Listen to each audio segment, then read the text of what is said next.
I am Anpurnota. I am the CEO and founder of Cuddles Foundation.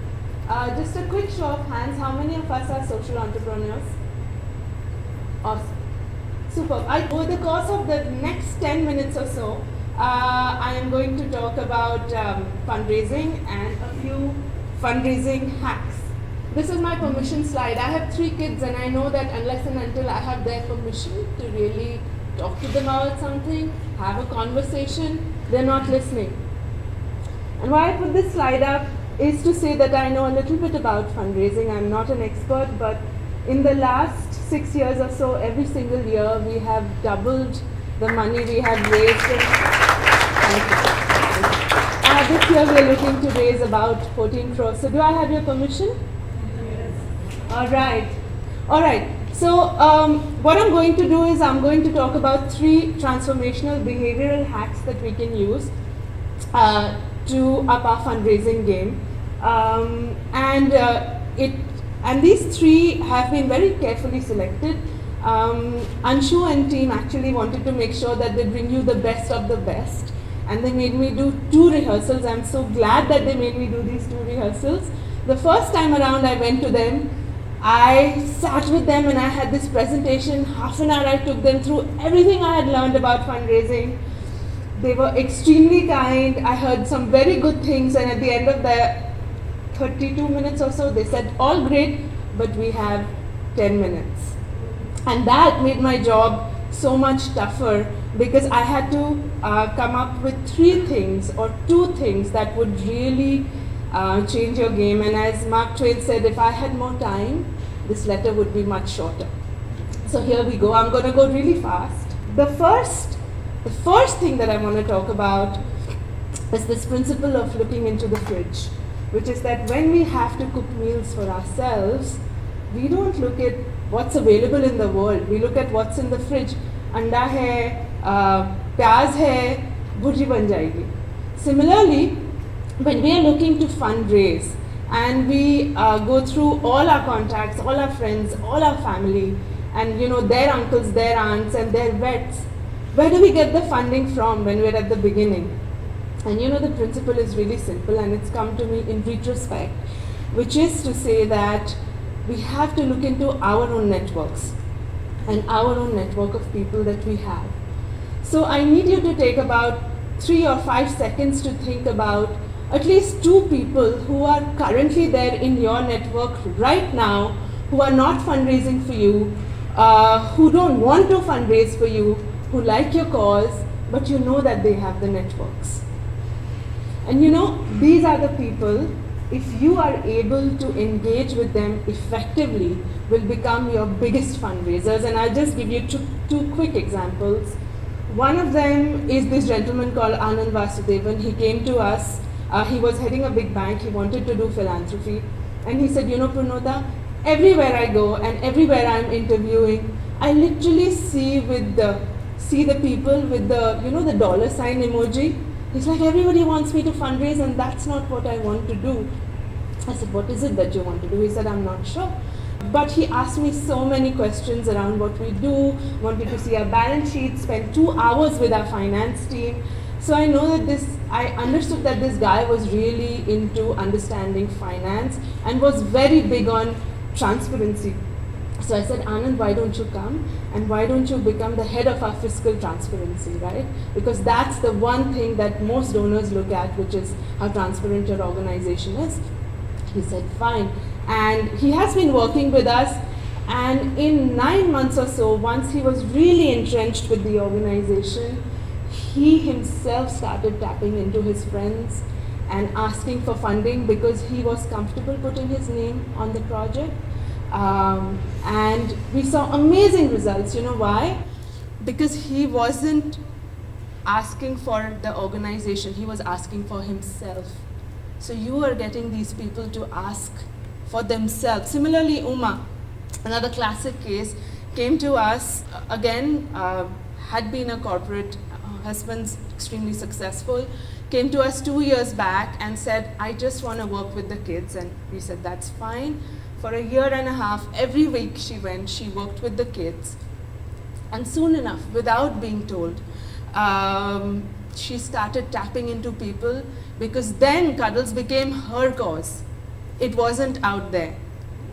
So all these people that you know that could be comfortable giving you their contacts, what I will tell you is if they give you the contact, at best you will get a lukewarm lead.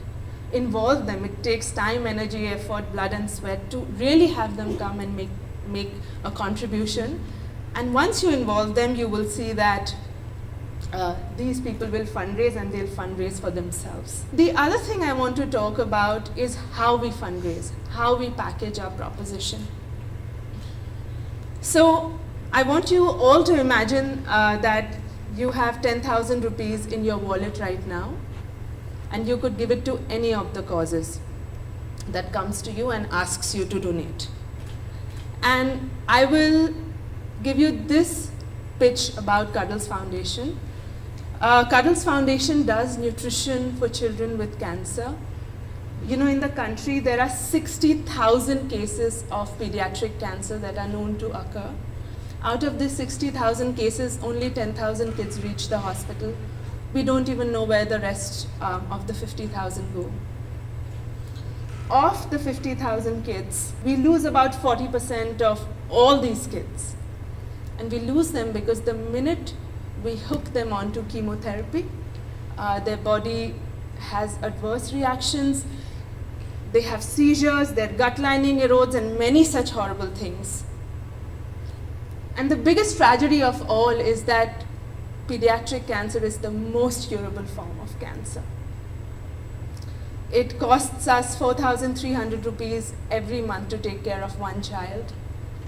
Would you consider supporting a child at Cuddles Foundation?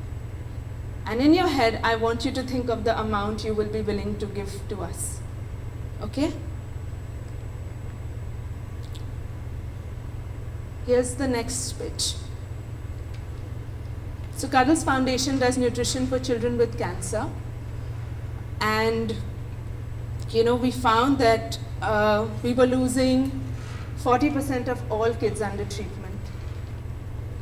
And before I go into statistics and data, I want to start with one story, and story of Nandu. And this child is extremely special for me because he was one of my firsts. So Nandu was abandoned in the wards of Wadia Hospital by his parents. It's a very common thing. The parents are not heartless. Their children are children for them like our kids are our kids for us. But every day these parents make a very difficult decision between choosing between the healthy child and feeding the healthy child and staying in treatment and taking care of that sick child. And so these parents very often leave their kids on the corridors of the hospital because they hope the government or an NGO or that Didi who was kind to the child will take care. So Nandu was about 8 or 9 when we found him.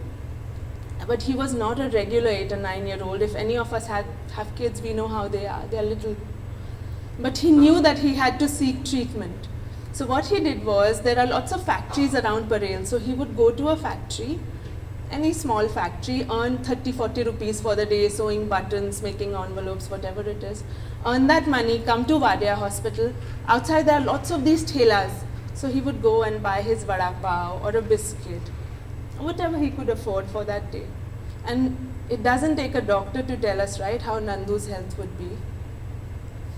He was not doing well, he was deteriorating.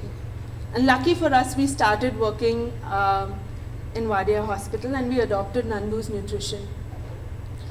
And because we adopted his nutrition, he started getting good quality food, good quality supplements. He started responding better to treatment. And he didn't have to go to those, those factories around. So his health was better. He was resting. And with the money, with the time that he had saved, he would go to the Pathshala, which now most of the, cancer hospitals have. And he would study. And soon enough, Nandu started doing well. His hair started coming back during treatment. And now Nandu is a happy, you can see him, he's a happy 13, 14-year-old. And there are many, many, many such Nandus who are out there. will you adopt one of our kids? Would you be willing to adopt more kids like Nandu? And at this point, I want you to think of how much are you willing to give me out of the 10,000 rupees? Right? And how many of you have a bigger figure than what you had earlier on? Okay, awesome. Some. And you know why that happens?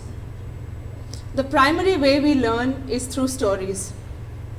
It might come as a very jarring fact to some of the millennials in the room that 50, 60, 100 years back there was no Netflix.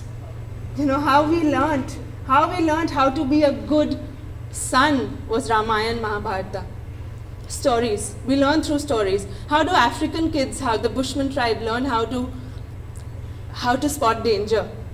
Right? Stories. They sit around the fire, they listen to those stories. And guess where the decision of writing a check for philanthropy happens? The same area where the stories are, the right side of the brain. But when we pitch, what do? When we go to corporates, what do?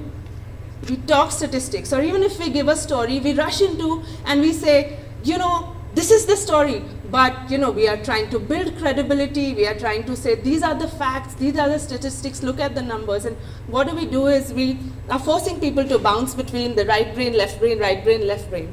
And the minute you put your left brain in, bring your left brain in, you know, you lose the person.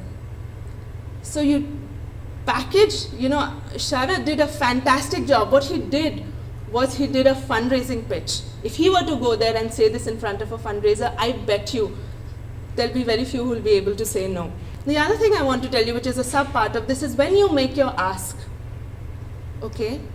Let's say I say that for this hospital, you know, I was in Singapore last year, and we did a fundraising thing, and we put in a very audacious goal. We had a fundraising event, and we said adopt this hospital, and for this hospital we need 90 lakh rupees from a small room. Would you be willing to adopt the hospital? And we asked the room to do it. It was an audacious one. And once I said it, there was quiet. And I was so anxious to relieve the discomfort in the room. I said, okay, thank you very much, lunch is served. And you know, that taught me a very big thing in retrospect. When we ask people for money, we are typically so uncomfortable. We have asked them for something, and if there is quiet, if I tell you, will you give me 1 lakh? And then you're quiet, and then I want to get you out of that discomfort, right? Don't do that. Be comfortable with the discomfort. Once you make your ask, you wait. You wait for the other person to ask a question, react, or say yes or no. Right? And the next one is actually my best one, which is when you ask, okay? It's very, very, very important to ask from a position of power. You know, generally when we are asking, when we go to a funder, our demeanor is that they are doing, it's big deal, and they're doing a big favor, and there are so many causes out there, and they chose our cause. But it's very, very important to understand that what you are doing is that you are giving everybody an opportunity. It is an opportunity you're giving them to either relieve their guilt or get their tax credit or to honor their parents' memory or to be a contributing citizen in the world. And you know what? All the social entrepreneurs out there, you're the one who made the call to live the difficult life. You're the one who's taking an auto. You're the one who are living with the beggars, you know, and you're the one who's waiting for 5 hours. They're writing a check. So the next time you ask them for money, I want you to start by saying, here's a great opportunity to, and then whatever your cause is. Thank you so much.